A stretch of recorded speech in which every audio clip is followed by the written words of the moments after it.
Pete Hegseth, who is Donald Trump's pick for defense secretary, has been getting a lot of attention throughout the week because of the accusations against him of sexual assault. And more details have been coming out throughout the week. But there is another reason that you should be very worried about this guy holding the particular office that he's nominated for.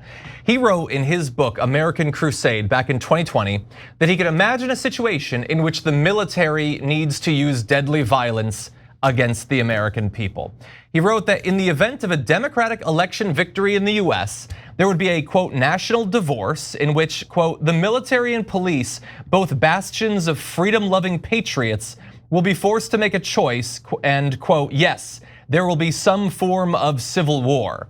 Now, of course, the Democrats did win in 2020. There was not a national divorce. The military did not begin firing on the American people, thankfully, but he assumed it would be the case.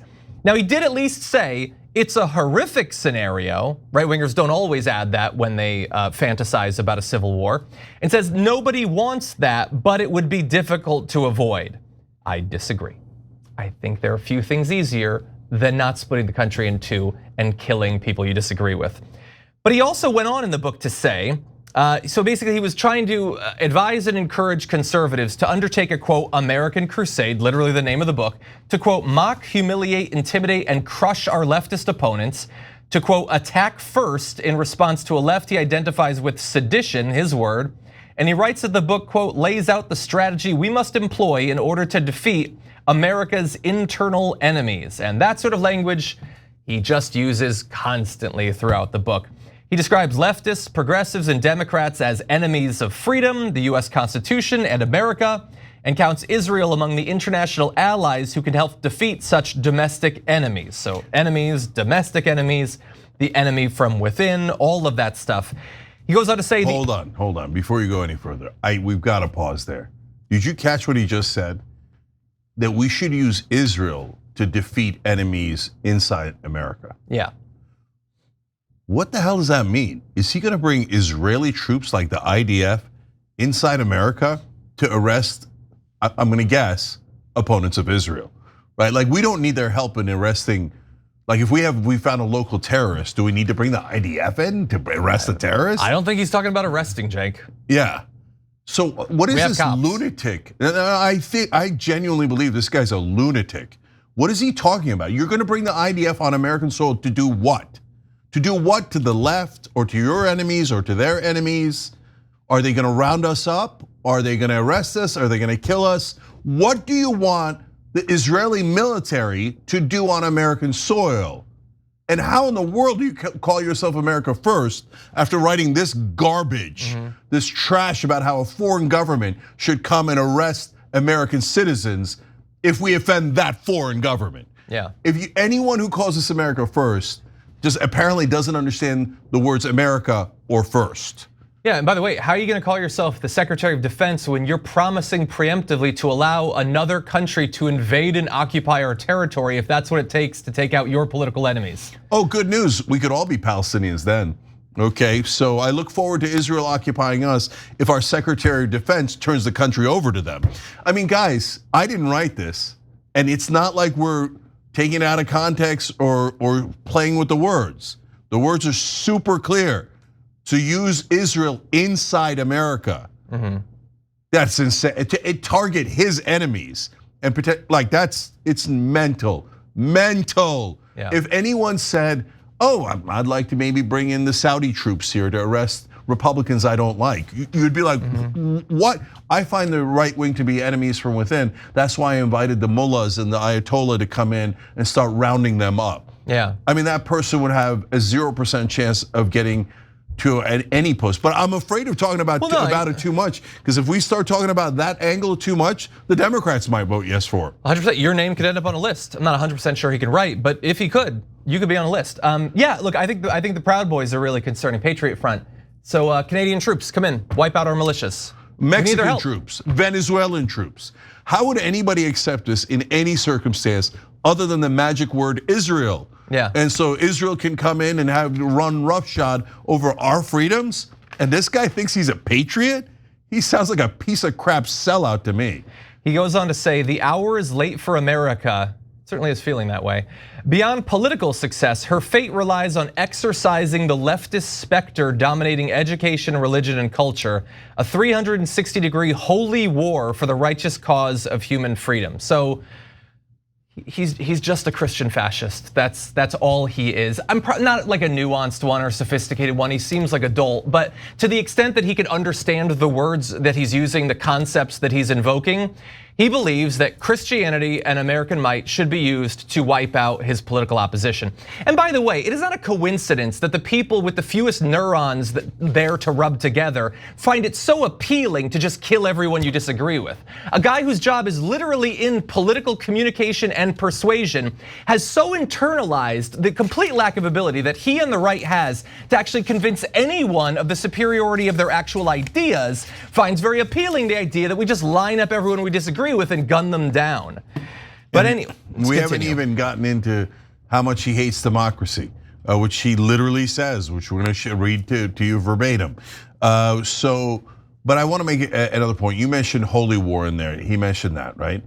So some are trying to make excuses for him. Look, and can you find things where people go too far? Yeah, of course. So he has a "We the People" tattoo. So what? That doesn't mean anything, right? I'm in favor of "We the People," right? He has a tattoo where the last line of the flag is, I think, a semi-automatic gun or whatever it is, assault rifle. Okay, it's dumb. I hate it, but who cares? That's not. I don't. That he's a right winger, I get it. They like guns, they like the flag, they can put the two together. I don't care, right? So no, we're trying to bring to you things that are actually concerning, okay? So when someone says holy war, if you just saw the other stuff, you might dismiss it and go, oh, no big deal. Oh, I heard online that the left wing is complaining about a cross he has as a tattoo, and so they're anti-Christian. No, brothers and sisters.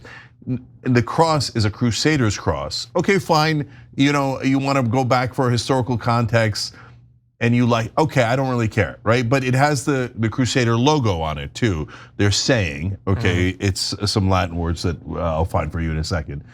Okay, that's a little bit more concerning, but by itself, again, not a big deal. Until you see this in his book.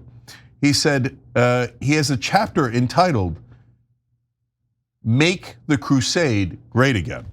Oh, okay, wow. See, that doesn't seem as complicated. Now when you start talking about holy war, wait, do you mean that symbolically or do you mean it literally? Because you have a chapter entitled "Make the Crusade Great Again." And then in that chapter he says, quote, "Whether you like it or not, you are an infidel, an unbeliever, according to the false religion of leftism. You can submit now or later, or you can fight." So he's painting it as, we don't have a political disagreement. No, I've invented a thing called the religion of the left, leftism. That's not a religion at all. He just made that up. And I think that those guys view you as an infidel. In other words, the left is associated with dangerous Muslims, and they're the kind of people who would call you an infidel. So let's do a holy war to crusade against them. You could wait till later, but I think you should fight now. Okay, all right, then you're a freaking lunatic, right? He literally said attack first. He says attack first. Preemptive war against your political opponents. What are you, Cobra Kai? Okay, like what? Like, are you like he's like one of those evil senseis in the Cobra Kai series? I had the T-shirt. Yeah, like he's like Kreese, and he's like, yeah, attack first. Okay, right. Frickin' Gollum. All right, keep going. He can be Kreese. He's not head of Eagle Fang. But anyway, no way. So yeah, look, he said the infidel stuff, and again, it's all utter projection. He's literally advocating for everyone who disagrees with us is one group that needs to be literally destroyed. And aren't they aggressive in painting us all as the same thing? But anyway, I didn't have the reference to democracy that you had. I would not be surprised to find out he wasn't a fan of it. But I have some updates on some of the allegations against him, as well as indications from inside of the Trump camp that they're starting to grow a bit shaky on him. But was there another quote that you wanted to get to? Yes, so he says, quote, "For leftists, calls for democracy represent a complete rejection of our system." Democracy represents a rejection of our system? Democracy is our system. What the hell kind of lunatic talk is that? So wait, are you pro-America or are you weirdly anti-American? Anti-democracy, what a weird thing to say. He says, quote, "They hate America, so they hate the Constitution and want to quickly amass 51% of the votes to change it." No, brother, you amassed 51% of the votes to win an election in a democracy. Yeah. He's making it seem like democracy and getting to 51% is evil and bad. And if you really cared about the Constitution, you would what? Presumably destroy democracy and not let anyone get to 51% because then they would be the majority? No, and guys, look, I've described this type of character before, but Hegseth is like the embodiment of this way of thinking. And he's gone even further than I imagined that they would actually literally write down, right? To him, America is not democracy. It's not the US Constitution. It's not the idea of the people, by the people, for the people. It's me. I'm white, I'm Christian, I'm a white nationalist, I'm a Christian nationalist, and America is for me and not for you. Okay, if you're a different religion, unless you're Israel, then you're welcome in, give me the money. Honorary. Okay, yeah, but everyone else, you're not real Americans, you're the enemy within. We're gonna use the military against you, both the US and the Israeli military. We're gonna target you, and we're not gonna let you get to 51%. Because democracy is dangerous.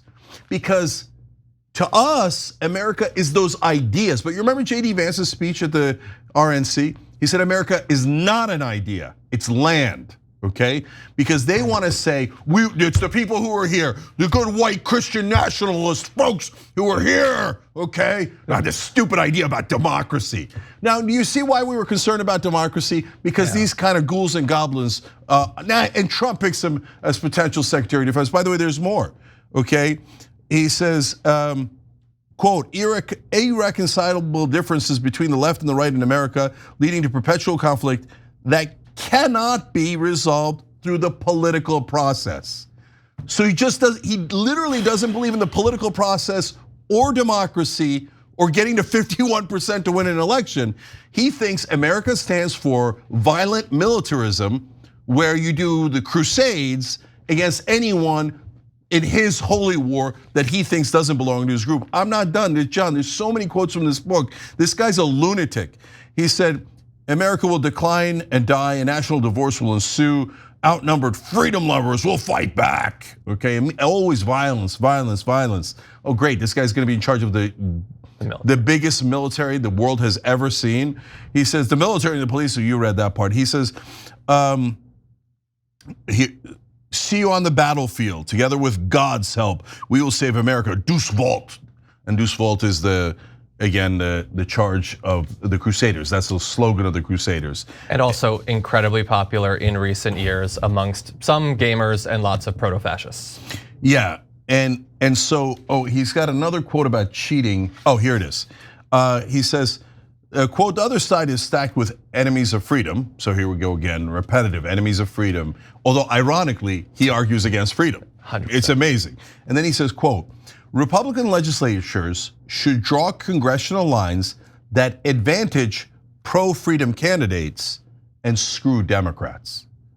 So he's literally saying we should gerrymander it so they cannot ever win an election. We should screw them over and advantage the candidates that he agrees with. So DEI for fascists. Well, look, again, they get so triggered by the word fascist. You've heard me defend it in this context, and God, if this ain't textbook. I don't know what this is supposed to be. I mean, this is textbook, right? But okay, but let's protect their sensitive feelings and call nationalism. And he proudly says he is a nationalist and that the left is trying to make nationalism sound bad. Yeah, because there was a guy who called himself a nationalist named Adolf Hitler that went in the wrong direction. We're not saying Hegseth is Hitler yet, but Hitler called himself a nationalist, and that's not a great role model. That's why we're concerned about that word. But if you only use that one word, it could mean a lot of different things.